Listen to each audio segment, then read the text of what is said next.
Hello friends, in this video I will show how to change guidelines color in Excel.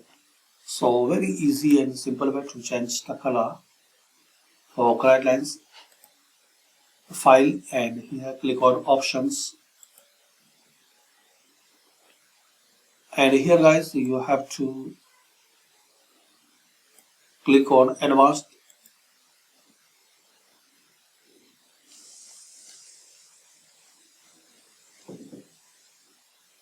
scroll down, and here underneath display options for this worksheet you will see the option guideline color.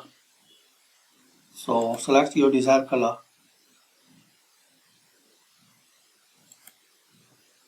like this color, click on OK. So you can select any color here, options and advanced,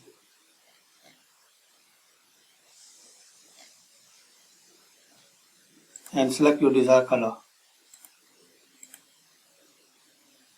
And that's it. So thanks for watching. Share, like and subscribe this channel.